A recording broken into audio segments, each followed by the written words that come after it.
I want you to place your hand gently on your chest for just a moment, right where you can feel your heart beat. And I want you to take one slow breath in and an even slower breath out. Did you notice anything, a subtle shift, even a small one? What you just did wasn't just taking a breath. You just sent a direct signal along one of the most important and most overlooked nerves in your entire body. A nerve that connects your brain to your heart, your lungs, your digestive system, and even your immune system. Scientists call it the vagus nerve, and what researchers have discovered about it over the past 2 decades has quietly transformed how we understand stress, inflammation, digestion, mood, and even how quickly we recover from illness. I'm not going to promise you that anything in this video will instantly change your life with one trick. Real change rarely works that way, and I think you deserve honesty more than hype. But what I am going to share with you is genuinely fascinating, backed by real published research, and it's something that almost nobody over 60 has ever had explained to them in a way that actually makes sense. Stay with me, because by the end of this video, you may never think about a simple deep breath the same way again. My name is Dr. James Carter, and for over 3 decades I've worked in integrative medicine. And one of the things that has struck me most over the years is how many of my patients carry around a kind of background hum of tension.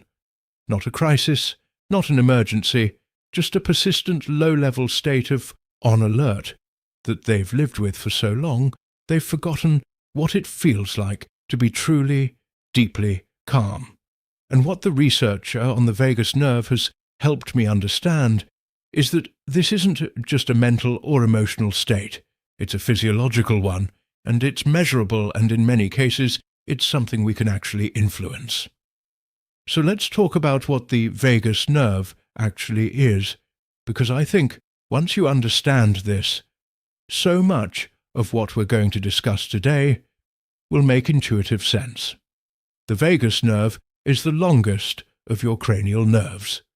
It starts at the base of your brain and travels down through your neck, your chest, and into your abdomen, touching your heart, your lungs, your stomach, your intestines, and more along the way. The word vagus actually comes from the Latin word for wandering, which is a pretty fitting name for a nerve that wanders through so much of your body. Here's the part that matters most. The vagus nerve is the primary pathway of what's called your parasympathetic nervous system, sometimes referred to as the rest and digest system, as opposed to the fight or flight sympathetic system that most people have heard of. Research published in journals including Frontiers in Psychology and Cleveland Clinic Journal of Medicine has explained that when your vagus nerve is functioning well, when it has good tone, as researchers call it, your body tends to shift more easily into states of calm after stress. Your heart rate variability tends to be healthier, your digestion tends to function more smoothly, and even certain markers of inflammation tend to be lower. Vagal tone is typically measured through something called heart rate variability, or HRV, essentially the natural variation in time between your heartbeats. Counterintuitively, higher variability is associated with better vagal function and better overall resilience, while lower variability has been associated in research with higher stress states and, in some studies, with increased inflammatory markers. And here's where this becomes so relevant to everything we talk about on this channel. Research has found that vagal tone tends to decline somewhat with age and chronic stress, the kind so many people carry for years without realizing it, can also reduce vagal tone over time. But here's the hopeful part, and this is genuinely exciting. Research has also shown that vagal tone is not fixed.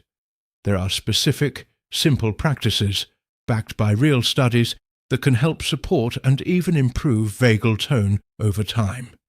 This is what some people refer to as resetting the vagus nerve, not in some mystical sense, but in the very real sense of helping your nervous system shift back toward a state of balance. Let's start with the first practice because it's the one with perhaps the deepest body of research behind it. Slow, diaphragmatic breathing, specifically breathing patterns where your exhale is longer than your inhale. Here's the mechanism. When you breathe in, your heart rate naturally speeds up slightly, and when you breathe out, it naturally slows down. This is part of what's measured in heart rate variability. Research published in journals including Psychophysiology has found that breathing patterns with extended exhales, for example, breathing in for a count of 4 and out for a count of 6 or 8, can directly stimulate vagal activity, measurably increasing heart rate variability within just a few minutes. Some researchers describe this as one of the most direct, accessible ways to influence the vagus nerve that's currently available to us, and the remarkable thing is that it costs nothing and can be done anywhere, anytime. I want to tell you about a woman I'll call Helen. Helen is 69 years old, a retired bank manager, and when Helen first came to see me, she described something that I think will sound familiar to many of you. She said, "I retired 3 years ago and I thought I'd feel relaxed by now. Instead, I feel like I'm still bracing for something all the time, even though there's nothing to brace for." Helen's doctor had noted that her blood pressure tended to run a bit higher than it had in previous years, and Helen described difficulty falling asleep. Her mind would race the moment her head hit the pillow. We talked about incorporating a simple breathing practice, just 5 minutes, twice a day, with extended exhales, alongside her existing care and her doctor's ongoing monitoring of her blood pressure. Helen told me that within about 2 weeks she noticed something she didn't expect.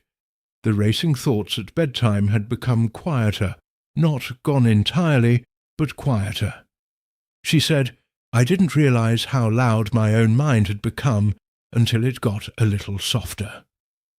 Over the following months, alongside her continued medical care, Helen's blood pressure readings showed some improvement, which her doctor noted at her regular checkup. Helen told me I thought I needed a vacation. Turns out what I actually needed was 5 minutes, twice a day, that I was already capable of giving myself. The second practice connects to something that might sound surprising at first: cold exposure.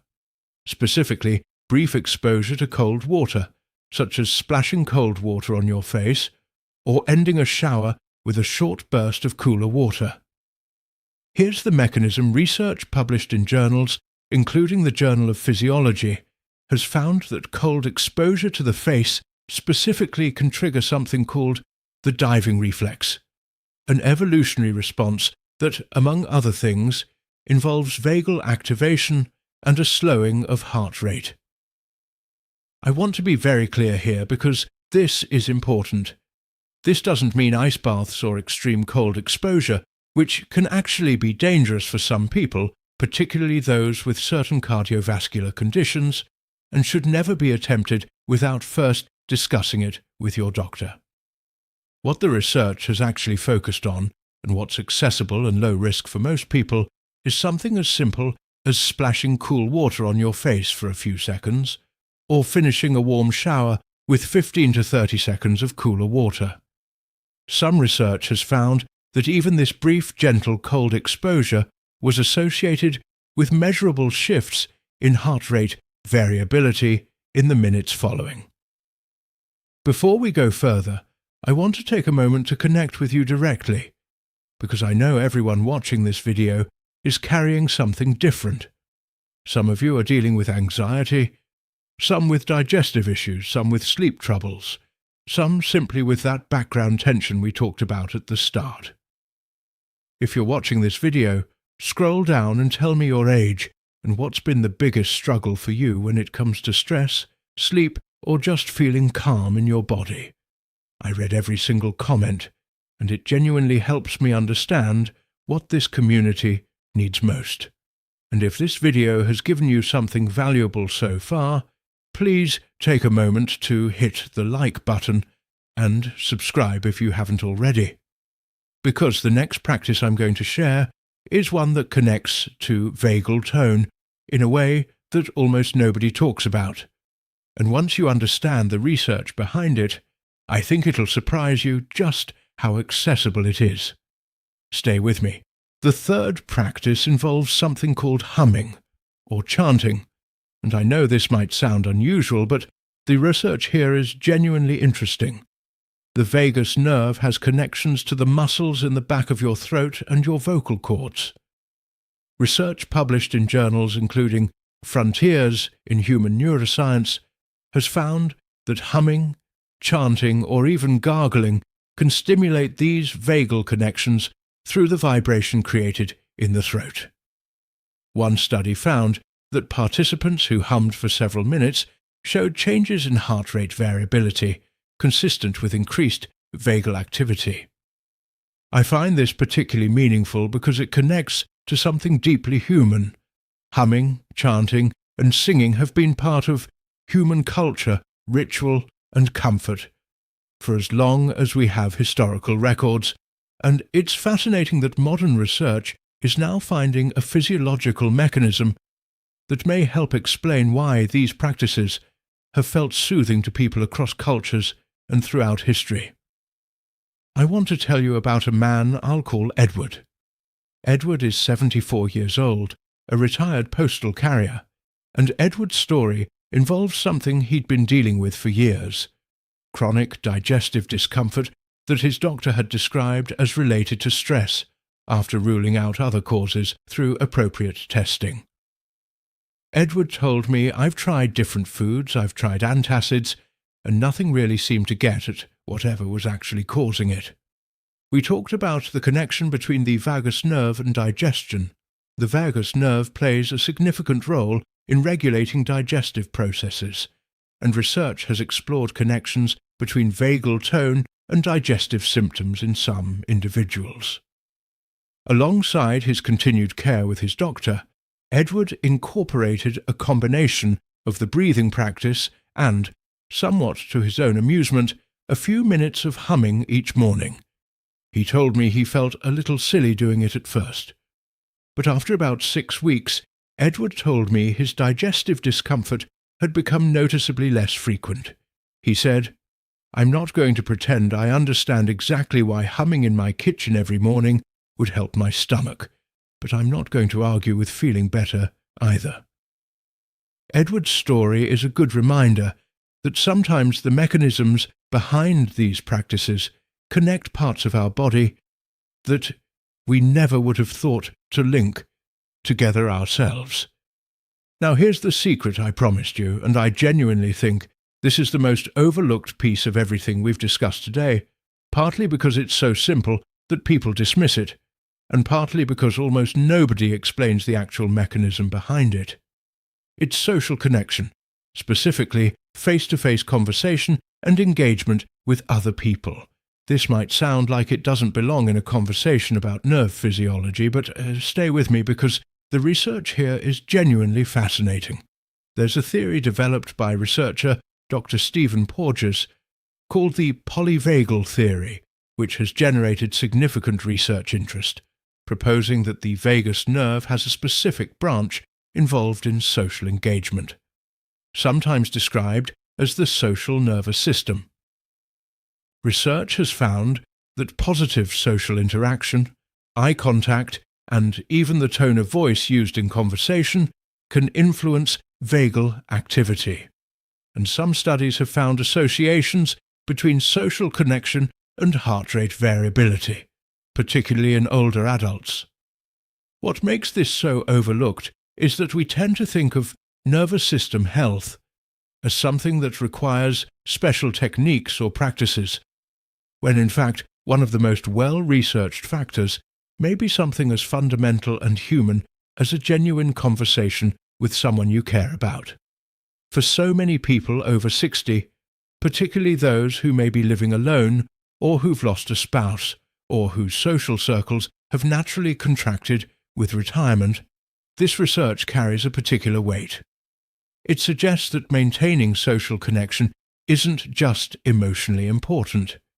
It may be physiologically important too, in ways connected directly to the same systems we've been discussing this entire video.